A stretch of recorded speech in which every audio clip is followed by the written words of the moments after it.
what is it that we are not communicating to our kids?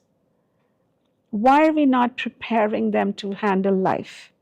We still have an amygdala that detects stress, and today's stress is man-made stress. In the Sufi system, the spiritual teacher, the guide, the sheikh is known as the true friend. Employers are saying that high school graduates, college graduates do not have soft skills. They're not able to interact.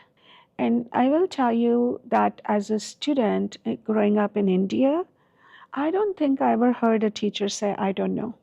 So I'm going to kind of segue to our previous spiritual teacher, Chariji, because there's a lot about parenting and teaching I learned from him.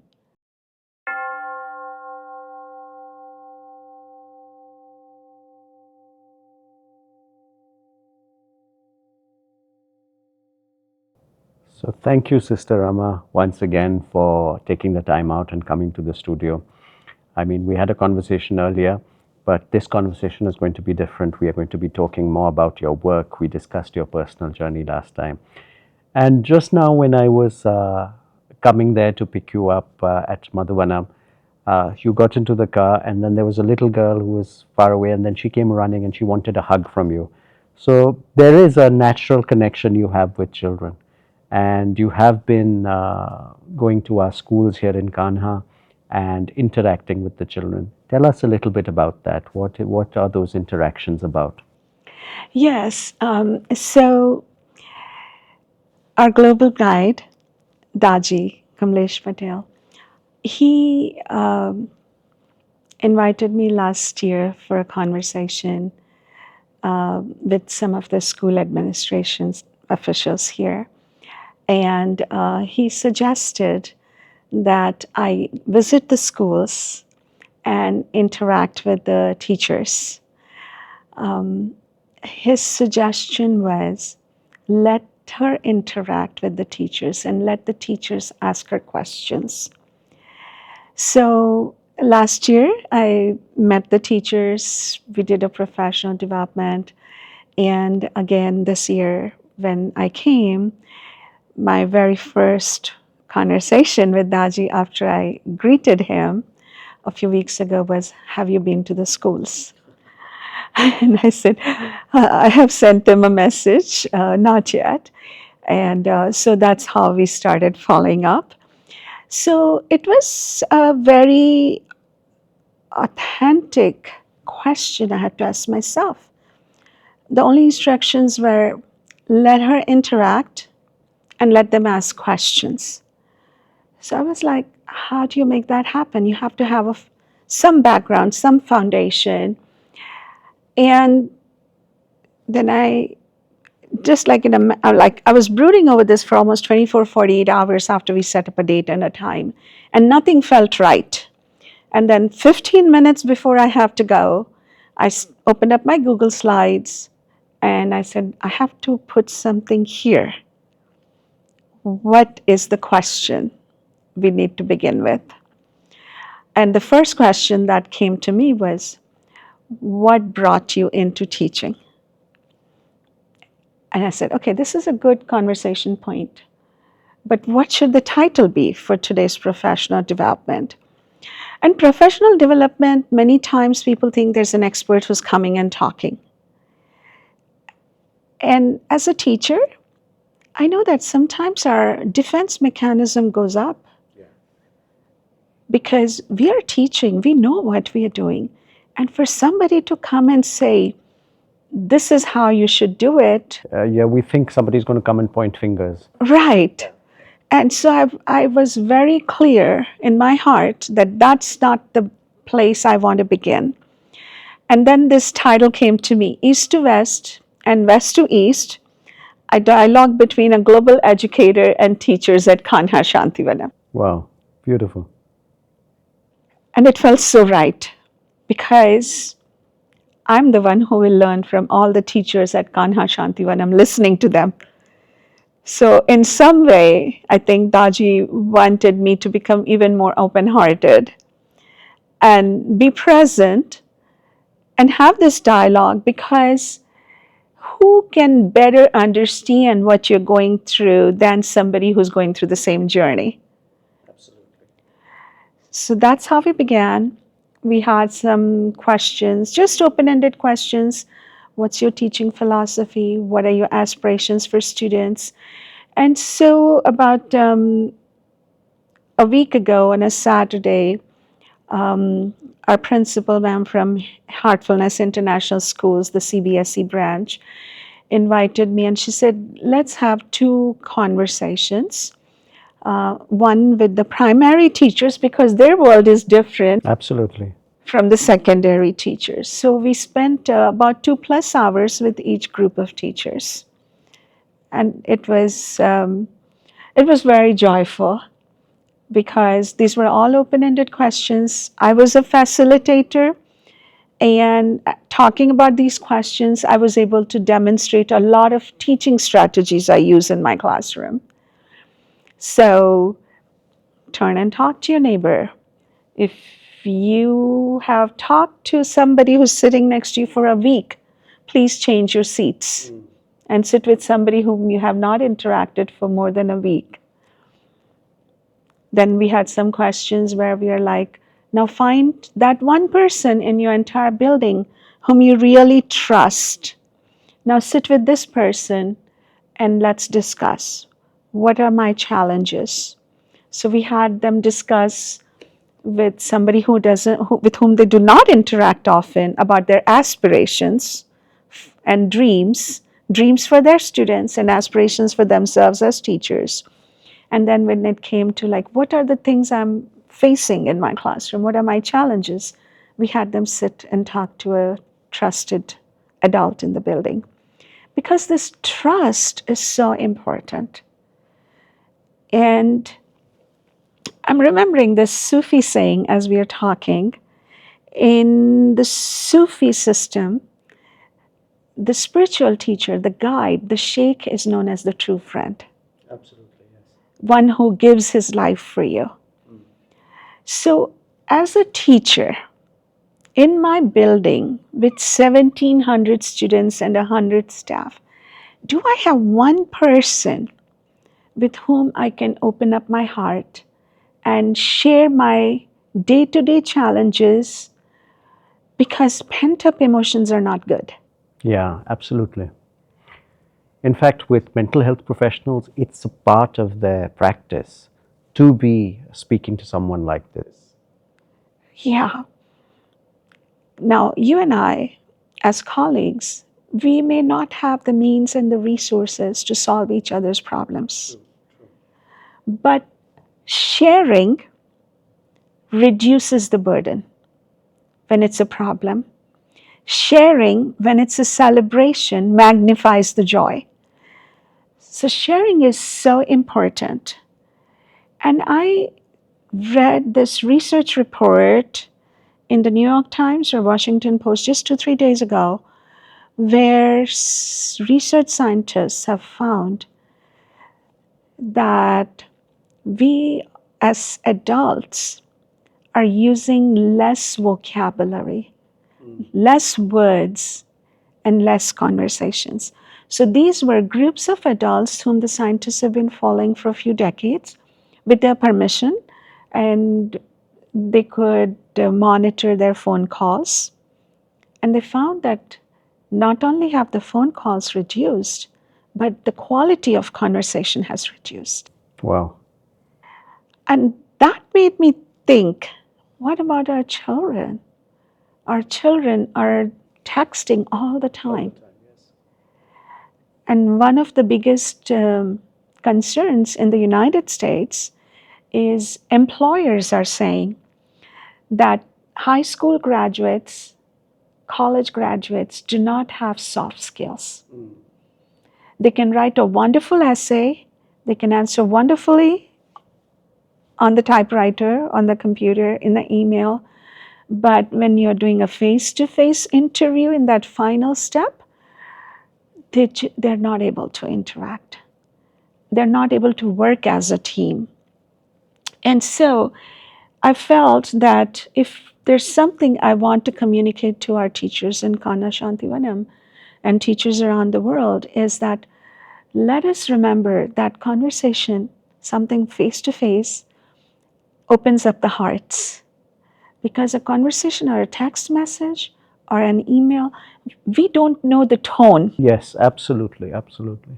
And we can misunderstand so often. And we often misunderstand. Because when we are conversing with somebody face to face, as we are, our entire body is speaking as well. Our facial expressions are speaking, our eyes are speaking. The expressiveness comes from there. And you just miss all that in a text. But did you find similar problems placed in front of you by teachers here as you do in the States? And you've also taught, I think, in South America. You've been traveling in South America, in the Amazon. Yeah. So, one of the things we are facing, which is common, with the commonality which I found, was that children, whether in America or here or in South America, they have a lot of anxiety. And the anxiety is stemming from what will my peers think of me? What will my future be like? So, future is at a distant step, but the very first thing, especially for teenagers at secondary level, is trying to fit in. And that need to fit in can sometimes be so overpowering that we may not be aware of people who are introverts and how to make space for them. And that's something we have to be very aware of as teachers. Another common thing is children love to have fun, and children want to socialize, and teachers want to focus on the curriculum. Sure, control, have a... And get that movement going. So wherever I go, I found this thing like, how do we find that happy medium and the balance where classrooms can have conversations in such a way that everybody's voice is heard. So the challenge, not just here, but in America, South America, I found is teachers are struggling with classroom management. Teachers are also struggling with how do we meet the needs of special education students? How do we hear everybody's voice and get the curriculum met? And also a little bit of, or maybe a lot of concern about how teachers are being perceived, how teachers are being judged by the society, by the parents. And that is a hard thing because teachers do put their heart and soul. And I'll be the first one to say, in every profession, we have a few bad apples. Teaching is no different. But we cannot stereotype. And if there's any profession, I feel, where a person is constantly learning through interpersonal interactions, that's teaching, medicine, nursing, law enforcement, right? Where you have this intersection, not like somewhere in the construction company or in IT. So for people who are interacting a lot more, the challenges are also more, and definitely a lot more for teachers. Because with the progress of medicine, we now know more about things like autism, things like ADHD, and neurobiology, neuroscience, the frontiers that we did not know existed 30 years ago or 50 years ago. They're just a revelation like, wow, this is how the brain works. And if I may share a small story from my childhood, we had family friends. They had 4 children, and their son, the only son, was my brother's classmate. And he was, I don't even know how to say this without sounding I'm not being judgmental, trying to make an observation. He was not understood. His challenges were not understood. In those days, corporal punishment was there when we were little. Like, why are you not doing the homework? Why are you not getting a good grade? And then when I became a teacher, I said, oh my God, that boy, my brother's friend, had learning disabilities. Which was not recognized. Which was not recognized. And we used to think, spare the rod and spoil the child. And, if you're harsh, the kids will rise up. But if my mental abilities, due to no fault of mine, are not that of an average child, what do we do? I also remember a young girl from our neighborhood who I didn't understand much. At that time, I knew she was different. And then later I realized she had Down syndrome. Because I would overhear conversations among the ladies saying, what will happen? She's going to be 13. And I used to wonder, what does that mean? And then much later I realized, oh, they're worried. Once she hits puberty, what if somebody takes advantage of her? And so that little girl, she would just run around, play in the park, and there was no support because parents didn't know any better. Yeah. And so, again, this is not a judgment on anybody because every parent tries to do the best they can. Of course. With the available information, that's what you do, yeah. And the available resources, same thing with the teachers. So as time has progressed, as neurobiology, neurosciences advanced, we now have more understanding and a greater number of tools. So sometimes when parents complain, saying, oh, there's too many special needs students these days, it has a connotation like suddenly problems have come up. No, it's just that we are recognizing them. You're recognizing them, yeah. Yeah. And did you find the students also, you interacted with the students as well? Yes. And did you find them similar to the children you teach back home? Yes and no. Okay, so the first thing is that in the West, there's a lot more of the individuality. Like, this is how I have to do it. This is the way I do it. And we don't have that structure where it's an expectation that students are going to follow a few norms and need to be respectful with their attitude and behavior. So one of the most beautiful things is, as the students walked in, they were playful for a few moments, and when their teachers came in and the teachers said, okay, we just need you all to line up and have a seat, everybody sat down. The other big thing is no cell phones in the school.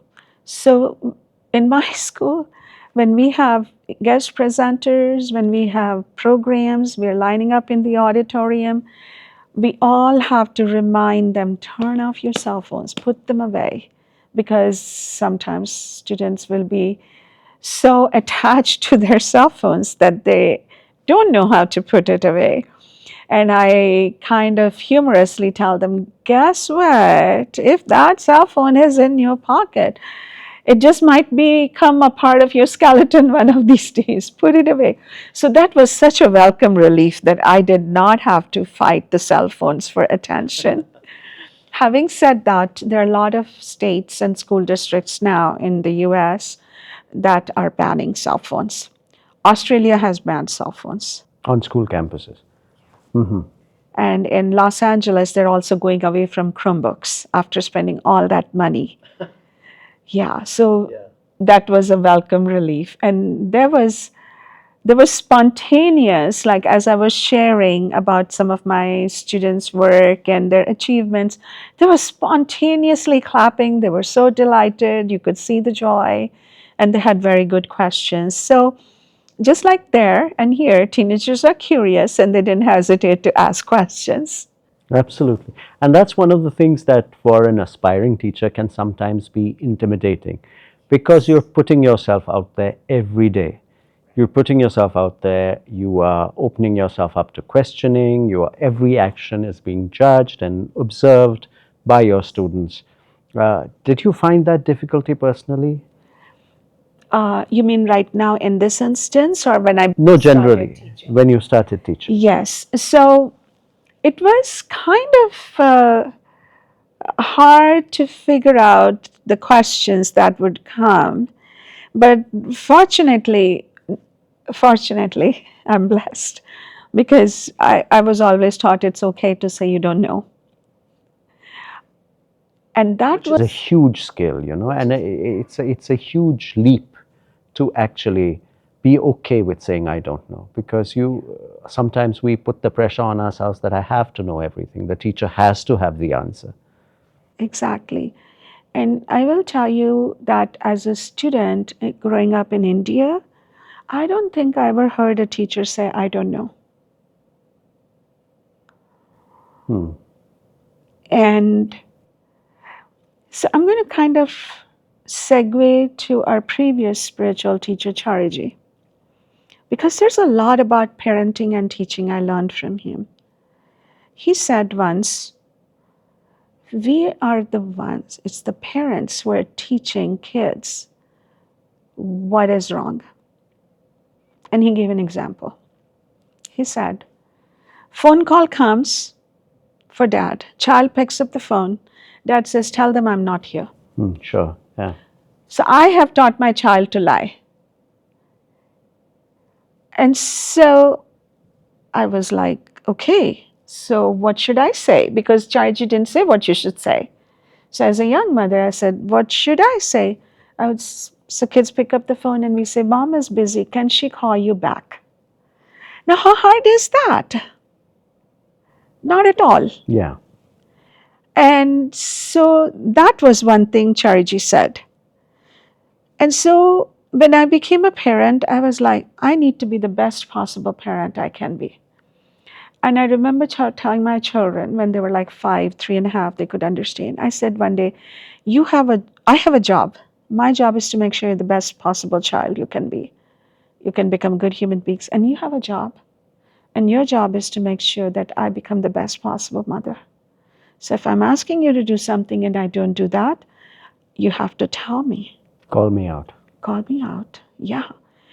And so when I became a teacher, in our open house, I would often say to parents, whatever I've expected for my children, I expect the same for your children. So in the classroom, I tell my students, if I make a mistake, I need you to respectfully raise your hand and say, Dr. Devagupta, are you sure about this? Because I tell them when I'm talking, when I'm watching, I'm writing, my thoughts are here. There's so many things. And I'm as human as the rest of you, and I will make mistakes. And now because I want to really engage them, I tell them, and if you point my mistake, you get 1 extra credit point for this assignment. And then I say, and now I'm praying that I don't make too many mistakes, because otherwise the extra credit will become too many points for you. So you put yourself under extra surveillance. Yes, I do. And so even something as simple as the date on the board, if I miss it, and one day, 4th hour, somebody said, Dr. Devagupta, isn't it Tuesday today? I'm like, yeah, what does it? I'm like, oh my God, 1st, 2nd, 3rd, nobody noticed it. 4th hour noticed it. So your job is to make sure that you're holding me accountable as a teacher. And I don't know everything. And this is one more thing that Chariji remarked once. He said, a young man went up to Albert Einstein and asked a question. And Einstein said, I don't know the answer to it. And so the boy said, but you're a Nobel Prize winner. And Albert Einstein said, yes, I don't know the answer to the question, but I know where to look for it and how to look for it. And so I really tell you, everything I've learned about parenting and teaching has come from my previous spiritual teacher, Chariji. That's so amazing. In fact, just this morning, you mentioned Albert Einstein. I saw something online which was very funny. Of course, it's a completely made up story. It never happened, obviously, but it was about the Indian business mind, the business community in India, and Albert Einstein. These one businessman and Albert Einstein are seated on a flight. side by side, and they say, okay, it's a long flight. How should we pass the time? So Albert Einstein suggests, okay, you ask me a question, and every time I have to say I don't know, I'll give you $500. You just give me five back when you have to say I don't know, because I'm expected to know stuff. Of course, it's completely made up. So Albert, this person asks him a question. All right, the Indian businessman goes first. So what goes up a hill on three legs and comes down in four legs? With four legs. So Albert Einstein thinks for a while, and then he realizes he doesn't know. So he just takes out $500 and gives it to the Indian businessman. So he says, okay, now you tell me what is it? So the Indian businessman just takes out $5 from his pocket and gives it. That's so hilarious. So anyway, now coming back to the classroom, you teach biochem and forensics. Where does neuroscience fit in? Why neuroscience? Yes. So here's what happened back in 2016. I was away at the Himalayan ashram in South Cole, and of course, no cell phone, no nothing, but mother's heart. And I asked the ashram manager one day, I said, can I please get email access for a little time? I want to check with the family. And he said yes. And so, in addition to checking with the family, I also opened my school email. And then I learned that two of our students had taken their life, and one had taken their life a few days before that. So we lost 3 students from our school in 2016. And it was also there on the TV and the news. And it so happened that one of those students was my student in 7th grade, a wonderful person. And his sister was in my class. And I was just like, what is this? Why? And then I remembered something that had happened with my family. My father's colleague's daughter. She had written the 12th board exam. They come home, time for dinner. She goes into her room, doesn't come out. They had 2 daughters. And their parents are thinking she's tired, exam, sleeping. Doesn't respond. They open the door. She's hung herself from the ceiling My fan. goodness. She was a 12th grader. She did not even wait for the results to come. And I remember thinking that day, I was recently married, I was like, no matter what, I will make sure it's okay for my kids to know that it's okay to fail. I was so astounded. And now this happens. So I'm like, what am I doing? I have a heartfulness meditation practice. What is it that we are not communicating to our kids? Why are we not preparing them to handle life? I don't know what happened in the case of these 3 students and why they took their life. And I'm going to again segue and say, earlier I used to use the word they committed suicide. And my daughter, she said, Mom, that's not right way to say it. You need to say they died of suicide. And that created such a shift in me. Because a rational person will not take their life. Something has happened. So I talked to my administration. I started doing workshops on the science of meditation and how to relieve stress. And somewhere along the way, my late friend Chris Canoyer, who's no more, she died of cancer last year, she said, Rama, you need to take this neuroscience workshop with the Center for Incorporating Neuroscience in Classroom in Seattle. And it was COVID, and so they were doing it online. So there was a basic and there was an advanced course. And as I was taking those courses and the teachers were trying to explain a few things, I said, oh, this is how the nervous system works, everything. And they just was like, oh, how amazing, you can explain it so easily. And I decided I wanted to support their cause for my own classroom as well as other teachers. And after a whole what seemed like a long period, I finally became a neuro-led champion, where champions are like those who are helping the facilitators. So incorporating neuroscience in the classroom. So for example, when you think, so even though I knew biology and what the brain is, I did not know the practical aspect of how to incorporate in the classroom.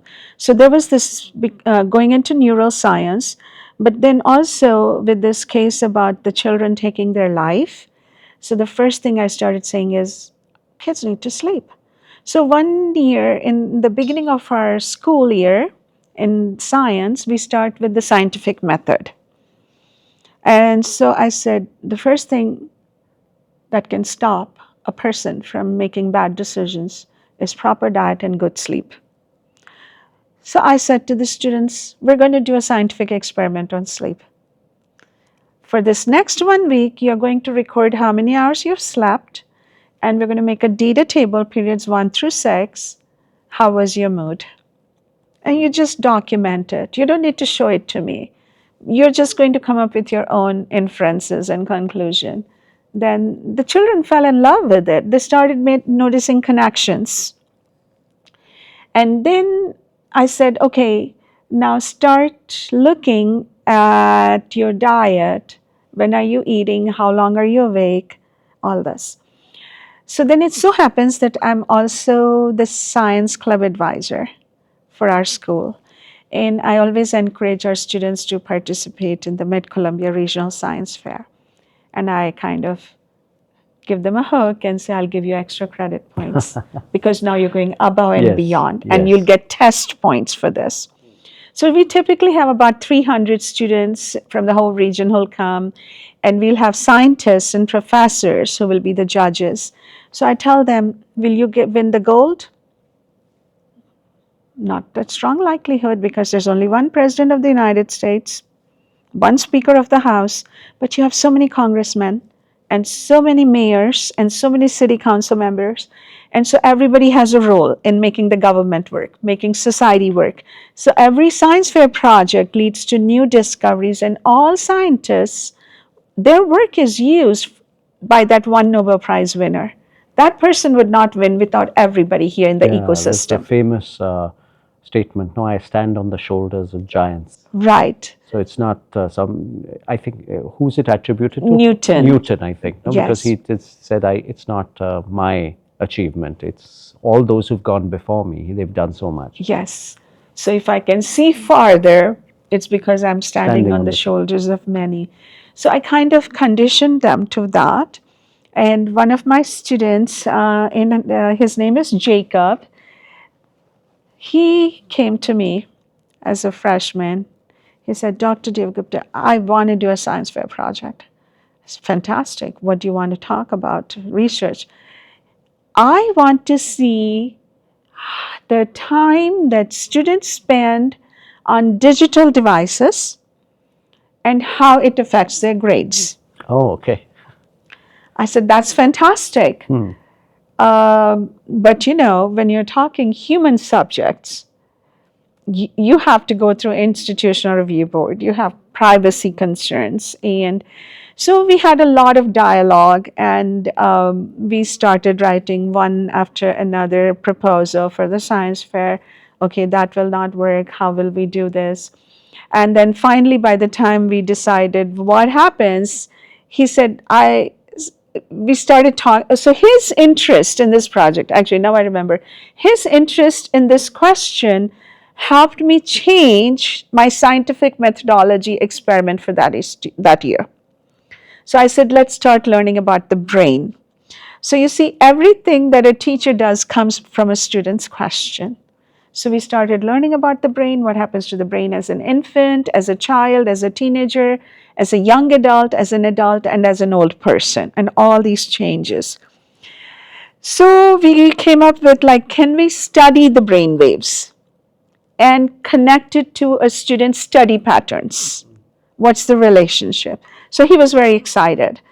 And then at that time, I shared with him the Stanford University research, where they did a research with freshmen undergrads, and they found that students who were taking notes on the laptop and students who were taking notes by hand, the immediate retention was fine. Like, you learned today, we quizzed tomorrow, scores were fine. But the long-term retention was higher for those who took notes by handwriting. So he wanted to use that and go forward and see what happens in the high school setting. And so now we needed the EEGs, electroencephalograms, to put those electrodes and measure those brain waves. And so I did some research, and I found that you have this company called Emotive in Vietnam, and they produce these EEGs with 14 sensors, and each one costs $1,000. Wow. I said, Jacob, I don't have the money. But tell you what, we're going to write a grant proposal for the Society for Science. So if I can get those $5,000, I can buy 5 of these and we'll start working. So we didn't get it. He was devastated. And I said, but tell you what, let's do a project on plants and how music affects plant growth. So that was his project. And he got some awards from Plant Sciences. And he's like, Dr. Devagupta, I really want to do this. And I'm like, yes, Jacob, we're going to try and get that money for you. Tried again a second time. Didn't. And I was like, oh my gosh. And I'll tell you, I missed all our Diwali get-togethers for my student, working on those proposals over the weekend, letting my husband go. And then the third... You are doing this just in your extra time? Yeah, I'm not getting paid. Hours, no, I'm not getting paid. There's no nothing. It's just that my student wants to do this. He wants to learn. And I have to help him because he expressed he's inspired to do this. And it's my duty as his teacher to support him to the best possible ability. So the third time I tried again. And we got it. Wow. So those 5 machines came. Huh? So those 5 machines came, then I got some other grants. And so we ended up getting 6 EEGs. Now here's the deal. It costs $1,000 subscription per year to use it because there's an interface. Oh, of course. Yeah, which is a software. Right. And so I'm constantly applying for grants and everything. I've raised over $35,000 for my classroom. Now it's another expense of $1,000 a year. Yeah. Wow. So just, where do I find the money? And then we did the study, and so we got some volunteers from our anatomy physiology teacher from my classroom, and so we're putting the EEGs, and his hypothesis did not get supported. Mm-hmm. And because we learned how many confounding variables we had as we did the study. And I said, Jacob, this is what you're going to say. This is what my hypothesis was. This is what I did. This is what I found. These were our confounding variables. So when I do this the next time, these are the things I need to change. And so the children were fascinated to look at those brain waves. You can actually see your brain waves on the screen. Yeah, absolutely. It's like a visual translation of what's going on inside your head. Right. Yeah. So that was him, and he got a complimentary membership for the American, APA, American Psychological Association, a student subscription. And I was very proud of him. And then he said, Dr. Devagupta, you're the kind of teacher who's going to move heaven and earth for her student. And I'm like, oh, Jacob, you asked a question. How could I not do what I'm supposed to do? That's so amazing. And that one question, it not just helped Jacob, but it opened up so many avenues for more research, for more projects like that. It's not just that it helps one student. It has a cascading effect. It opens up so, and also I really admire the fact that you told him to just be honest about his findings, that his hypothesis wasn't supported because of the confounding variables, and to improve it. And this is the kind of honesty that science demands, because there have been cases of people sort of fudging results and doing all sorts of things, and that can have, I mean, dishonesty in a field like science can have such far-reaching impact. It's indeed. And I tell my students all the time, I tell them, and sometimes I become teary-eyed. I tell them, scientists are as human as you are. They make mistakes. And your job as my young scientist, as a young scientist in my science classroom, is to state the facts and the observations. And somewhere along the way, I'm not sure how this happened, but somewhere along the way, people started saying things like the hypothesis was correct or incorrect. And I tell my high schoolers, the first scientific project we do, I say, that was all elementary school. Forget it. You say, the evidence supports my hypothesis. The evidence does not support my hypothesis. It's not about correct. It's not about incorrect. And that gives them the understanding that life is not about right and wrong. Being right or being wrong. Being right or being wrong. Yes, there's a right and wrong in terms of ethics and morals, but being right all the time, no. And the other thing I want them to understand is, we were talking about anxiety, this, how children want to be recognized by their neighbors, want to be respected. They have that feeling of belonging. So when we are discussing, they always want to be right. And so if they don't know the answer, they will not participate in the classroom. So as a teacher, I always tell them, it's not about, is your answer correct or incorrect? It is about, what do I know right now? Okay, this is what I know. All right, so let's write down all these things that we know. And so that's called, in fact, the National Science Teaching Association has a 5E model for teaching. You first engage them with a hook. So, okay, you kick the football, it goes that far or it doesn't go. What do you think is happening? Make it relatable.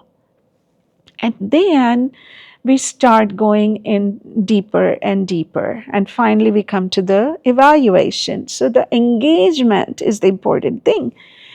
And I'm always astounded by how many kids will be afraid to say something. So we start with the 3-column paper. I say, I want you to, let's just look at this table. Write down what you're observing. What do you think is happening right now? So if in that water jug, if I were to put a drop of food coloring, okay? So what do you think is happening? What do you want to know? What do I know right now? What do I see? What I think is happening? What do I want to know? And in the beginning, so many of my students will just say water. So many will miss that drop of food coloring. Or they'll write the drop of food coloring and they'll be afraid to share what they want to know. They write IDK. And I tell them, there's those letters are banned in my classroom. You can't put IDK, you have to put something. And it's such a struggle to get them to that point. And so that's why I want them to understand neuroscience. And that's when I start saying, you learn about the brain, you're empowered. So if I may say so, everything I'm going to share are snippets I've learned from numerous neuroscientists. I may or may not be able to quote everybody's name right now, but I want this message to go to all the students. So we have Dr. Bernie Siegel in UCLA, neuroscientist. And he said let's teach our parents and children about the brain hand model. And this is what I showed to all our 10th graders 2 days ago at the Kanha school. So this is my skull and here's my brain, right? So one of the experiments we could do is take an orange, peel the layer. That layer, the skin, is my skull. The orange inside is my brain. Now let's split it into two halves. And these two are connected by something called corpus callosum, that white strands you see. This is how the brain communicates. I don't even go into things like sympathetic and parasympathetic nervous system. So I just tell them you have these two hemispheres. The right hemisphere controls the movement of the left hemisphere controls the movement of the right. And what happens with this brain is if I could, and actually I show them a physical model in my class, but I tell them you cannot carry this model with you all the time. So let's make our hand model. And this comes from Dr. Bernie Siegel. So if this is my hand, and any kid who's watching or parent can do this, put your thumb like this in, fold your fingers. This is the brain. This is the brain stem, which is in the back. Yes. Right? So for elementary kids, we say this is the upstairs brain and this is the downstairs brain.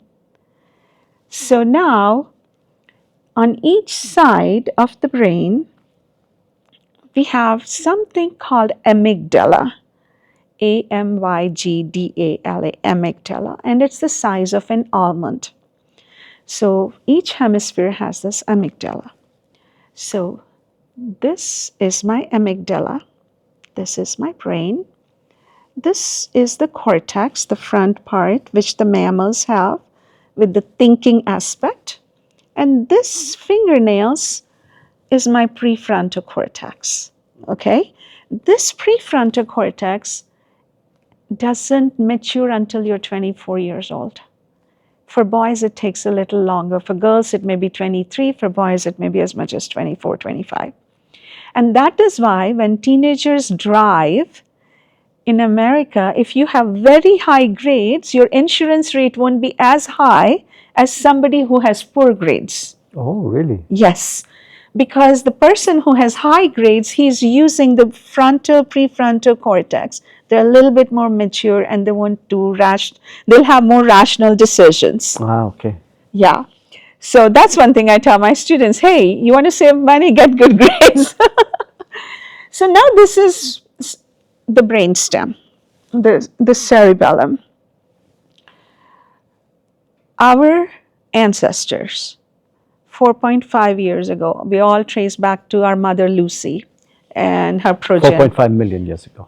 Million. Yeah. Thank you. Did I say billion? No, you said just 4.5. So. Oh, I'm so sorry. Okay, yeah, 4.5. You're a very good listener. You're going to be an amazing scientist. Keep it up. I just showed you what I tell my students. So, what were their conditions? We know that human race originated from the savannah, from Africa, and then we migrated. It doesn't matter if you don't believe evolution. Thousands of years ago, we were living in the forests, in the jungles, in the caves. What did I have to do to survive? I had to be alert.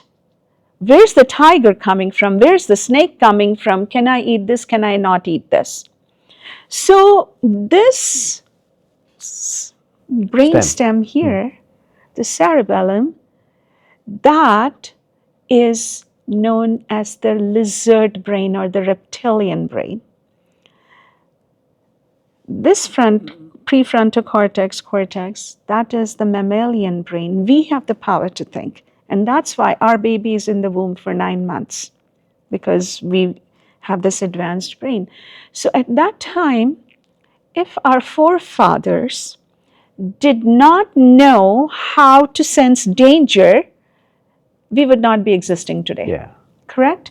So this cerebellum, this reptilian brain, How does it work? Because, right, this is the brain, the amygdala says, and this is what Bernie Siegel says, flip the lid, meaning run, meaning all the blood that was coming here from my logical thinking, or all the blood that needs to go to my digestive system or to appreciate nature, needs to take the back seat. I need to run.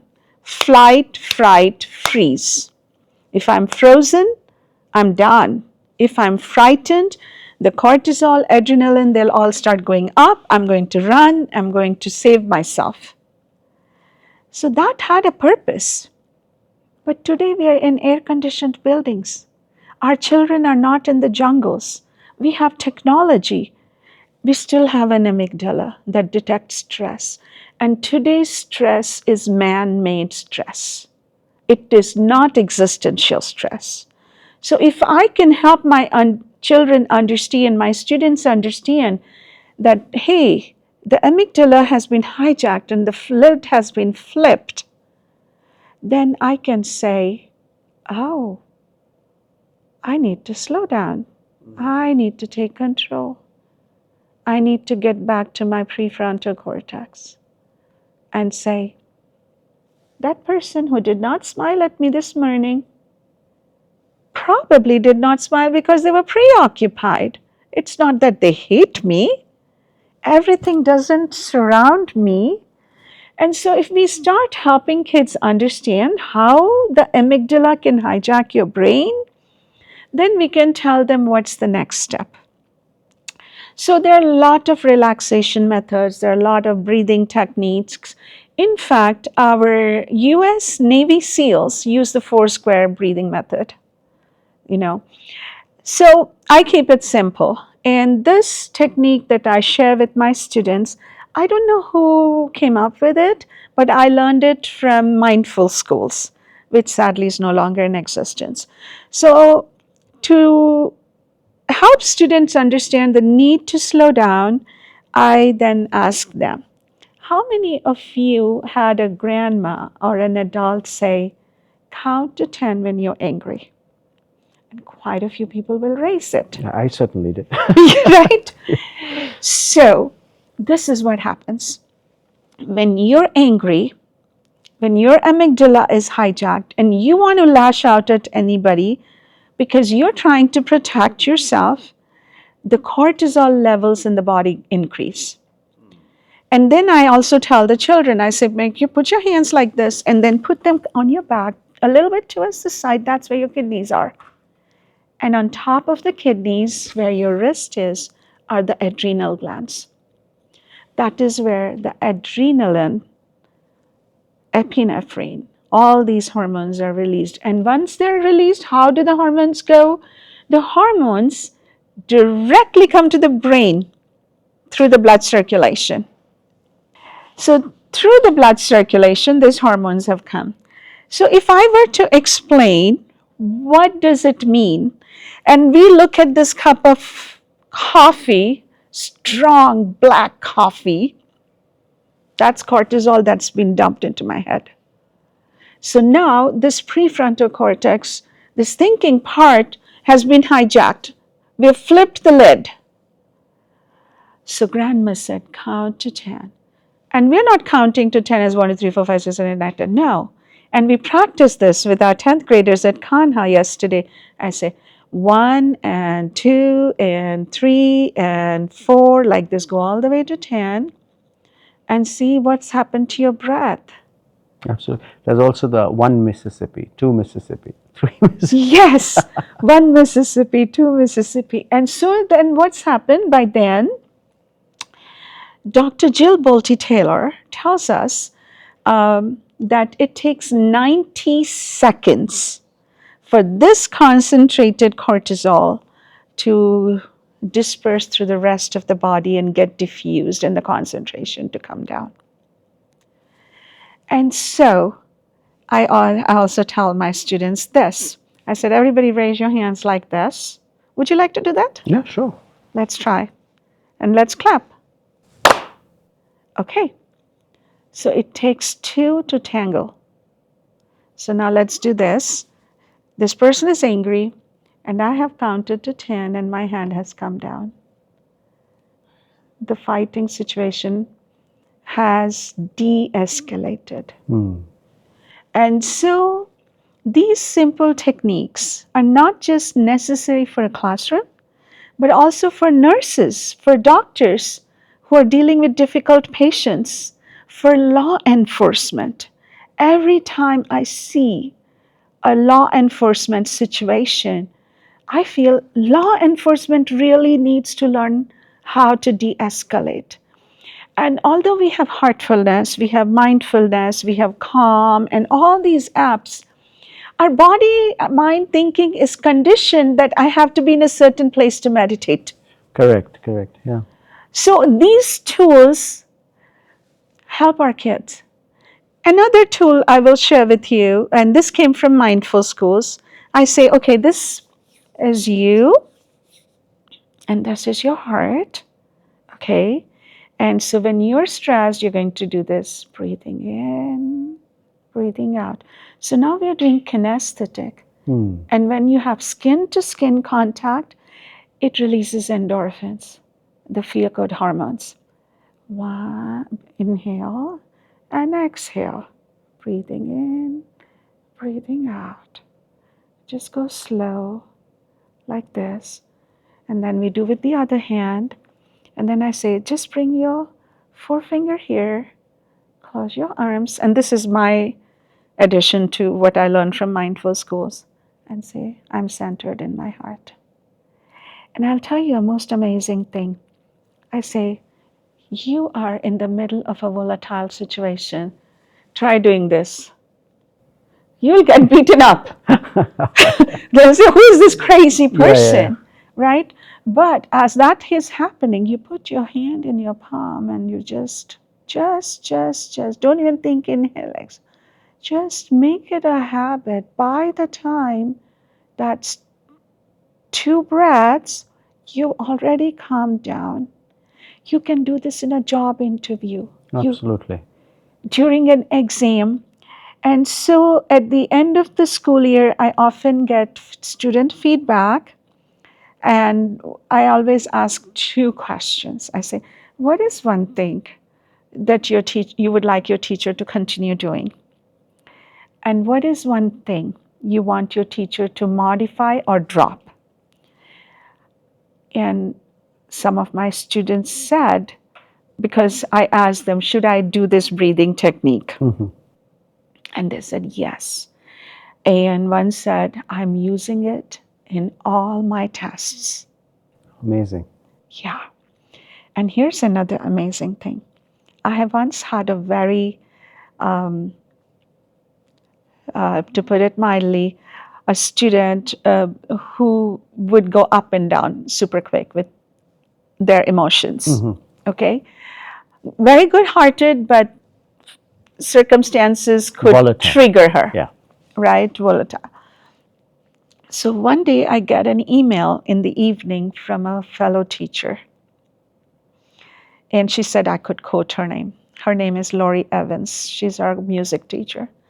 And she said, Rama, I want to thank you. I was having a very difficult morning, stressful morning. And our student so-and-so showed me the hand model. And I was able to regroup and I could teach without stress the entire day. And so this is so helpful. It doesn't cost money. We don't have to buy apps. We don't have to subscribe. Breathing is so natural. Can I just use my own resources? Now here's one thing. Sometimes we ask students to close their eyes and feel their breath, or do mindfulness or heartfulness or whatever app they're using. Teachers have to be cautious. We must not force students to close their eyes, because there's something called ACEs, Adverse Childhood Experiences. These are kids who've gone through trauma. Trauma is something that leaves a deep imprint on your body, mind, heart, and soul. So if I have undergone trauma, what does it mean for my amygdala and the lid? It's always like this True. because I have to protect myself. Maybe it was You're on high alert all the time. Exactly. You're always on high alert, you're always high stress. And now you come to this environment where people are loving and kind, and your teacher says, close your eyes. And you're like, I don't know. What if that kid takes my pencil You away? become more vulnerable. You become more vulnerable. And then it's also a deeper degree of fear that if I trust you today, I might start trusting more people and somebody is going to take advantage of me. It could be physical abuse, sexual abuse, whatever. And it's unfortunate the number of children who have experienced trauma and who are homeless in those shelters. So I tell my students, I would like you to close your eyes because from your eyes, 85% of our sensory input is going in. All that stimulation is coming in. Right? So I would like you to close your eyes. But if you don't feel comfortable, just lower your eyes, look at your palms, or look at your feet, or look at the floor. And I request you not to look at your peers because they all have their eyes closed. So we need to respect their space. And it works. Initially, people giggle, the kids giggle, but it really works. So if we can help our students understand how the brain works, we are empowering them. Absolutely. Absolutely. And it's so amazing that you mentioned this pause and you mentioned that your grandfather must have told you to count to 10. I mean, I remember my grandfather telling me to look up to the sky and count to 10. Yes. And also about the writing, my grandfather told my father, and my father would tell me that always when you are learning for a test, you write. Don't just read. Write down whatever you have learned, and that will stay. It's so amazing that even before neuroscience, this was kind of intuited by people that this pause helps so much, just a simple pause. In fact, another one that grandfather had was that he would take a box of matches and throw it on the floor, and he said, just put them back. And so you're picking up one matchstick at a time and putting it back, and that's a natural pause. You can't do it in a hurry. You can't. Indeed, indeed. Yeah, but Yeah. it's amazing how this is sort of also natural information that people have access to. And now with neuroscience, you know the basis of it. Indeed, yeah. Thank you for sharing that because it suddenly reminded me about a research study, and I forget who did this and how it came into existence. But early on, probably around the 50s, and again, I don't remember 100%, there was a study done where they found that women who do embroidery and knitting, they were happier. Wow. Because you are having to not just develop a skill set, but you're pausing. How should this stitch look? How should this color combination look? And so a lot of things I feel our parents, grandparents told us and we poo-pooed them away. You know, they were exactly like you said, based on solid rocket science, right? It's pretty amazing. Yeah. So, sister, you started your neuroscience exploration because of those 3 kids that your school lost. Yes. Do you think it's making headway? Do you think those sort of situations are easier to avoid now that the kids are learning about neuroscience? Yes, and in fact, in our entire school, like many other schools might be doing also, we are also focusing on more programs. Like for a while, we focused on something called Character Strong. We would spend a few minutes a week to talk about these things, building empathy, building compassion. And I know here we have the brighter minds. There's definitely more talk. in the educational community about this. There's also a greater amount of conversation happening about what happens when a child doesn't have a sense of belonging in terms of the neuroscience, and how do we overcome it.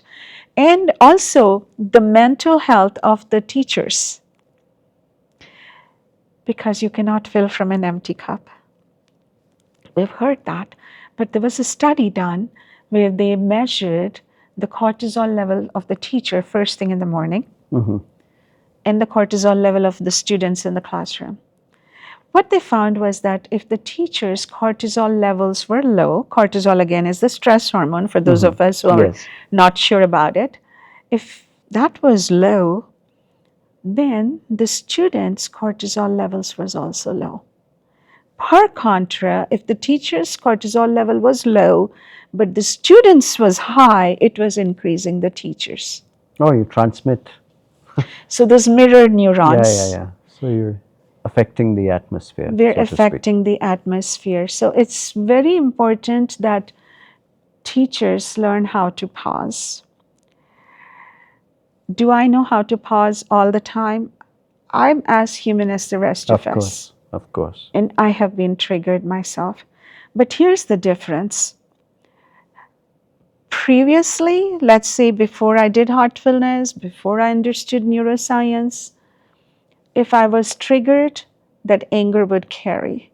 But now it can come down super quick. In it's fact, more like a switch now. Yeah. Not like a slow increase and a slow coming down then. Indeed. And then building up to that point where you're erupting like a volcano and you've lost control, right? Absolutely. So that whole thing, I asked the teachers about, go and talk to a person you trust. So, like, I remember, like, occasionally I'll pick up my phone and I will just text a very good friend or somebody saying, I am triggered right now and I'm trying hard not to say a thing. Who is that person to whom you can share that? If you don't have a single person with whom you can be open, honest, vulnerable, we need to readjust our radar. We need to find that one person, because we cannot work solo in an island. And that is one of the biggest problems in teaching, is that teachers do not have the time to connect with each other. In fact, teachers and nurses have the highest rate of urinary tract infections. Oh, and what is the correlation? Because you don't get time to go use the bathroom. Oh my goodness, so it's your time constraint, yeah. The time constraint. So when you don't even have time to take a 5-minute break and walk to the bathroom, which is other end of the hallway, and you're holding. Yeah, it's not likely that you're going to take time out to talk to somebody. Indeed. Absolutely. And also, I suppose journaling also has a similar impact, right? When you take the time out to put it down on paper, because it's almost like your journal becomes like your confidant in a way. Yes, indeed. There are a lot of studies that have been done, and I have to, personally speaking, tell you, I am lacking in it, because I am so exhausted at the end of the day. I'm like, I can't do anything more. I'm like, crash. But here's the thing. Do I have that self-reflection and the conversation within myself saying, Rama, what was that all about? That itself is a good pause. So if you're like me, where you were always journaling and I had a bunch of journals, and you're now like, I'm done, I'm tired. How do I slow down? And so talking about neuroscience from a practical perspective was, if I was super angry, I would start cleaning the bathrooms, because my mouth is shut and I'm using my physical energy, my emotional energy, cleaning. The bathroom will be spick and span, and by then I'm done. And so sometimes I joke and tell my students, if you're really angry, go and help your mom with your dishes, or clean the bathrooms, or clean up the floor, vacuum, do something that gets your mind off of it. Absolutely. And It's so interesting that you mentioned the cortisol level exchange. If a teacher's cortisol levels are low, and it exchanges. Some of the things that Daji talks about also, the hallmark of a true spiritual guide, is that when you sit by the guide, you feel a sense of peace. You feel a sense of, you feel no stress. And so it's happening, that exchange is happening because the cortisol levels in the guide are so low that you feel that sense of peace. Yeah. It's very interesting how this all ties up. And I think we're just scratching the surface. I think neuroscience too is just scratching the surface, because what our brains can do, it'll just keep peeling, this layer will keep peeling. It's an evolving science. Yes. And in terms of how these heartfulness relaxation, which I was doing in my classroom the first few minutes, that very first year after we lost those students, I'll tell you how I figured out it works. So we were doing this, and then I was gone for a conference for 1 week. And when I came back, I was in the go, go, go mode. And I'm like, I need to catch up this with this. And suddenly I'm like, what's wrong? I don't feel connected. I mean, like, the kids are not as engaged and as focused. And I also had a para-educator, a para-professional who was helping me with some of my students with special needs. And I called her after 2-3 days and I said, something seems to be off. What do you think is going on? And she said, you haven't been doing all that relaxation thing in the beginning of class. I said, oh, that's right. I forgot about it. So that was my anecdotal evidence that it works. Yes. Amazing. Yeah. Amazing. Well, I hope you continue with this and it spreads to more and more schools. To our schools, certainly already doing stuff like that. But more and more schools can take up, more and more students can, because really we are in the age of overwhelm where there's so much information. So that pause, it becomes so necessary. And I hope this message gets to students everywhere. Thank you. Thank you. If I may share quickly one more science fair project my kids did this year. So one of my students this year, she wanted to figure out how to de-stress. So she picked a few apps, including the heartfulness relaxation on YouTube. So she studied 5 of those, and she measured the brain waves, and she found that out of all 5, it was the heartfulness relaxation that has the most relaxing effect. Wow. And when she presented it in the science fair, one of the judges said, why do you think this is?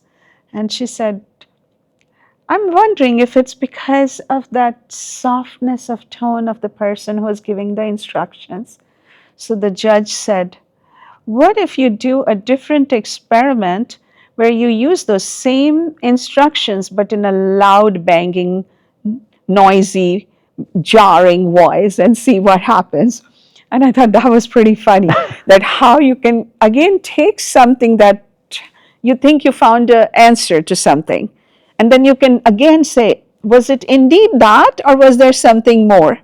Was it the voice, or was it the instruction? Yeah. And so, like you said, there's no end to asking questions. Yes, you can keep isolating further and further and further and refining every study. It. Yeah. Wonderful. Thank you so much as always, Dr. Rama Devagupta, sister. It's wonderful to have you here, and I hope you keep coming back and keep meeting our students and teachers. I think teaching as a profession is not very high up, especially in India, as an aspirational profession. But I think with people like you around, we can change that. Thank you. It's my pleasure and joy to be here. And every time I share, I'm the one who's benefiting because I'm learning. So thank you very much. Thank you. Thank you, sister. Thank you for tuning into this episode of Kanhacast. Do subscribe to Kanhacast on YouTube, Instagram, and Spotify. Until the next episode, from the entire Kanhacast team, Namaste and goodbye.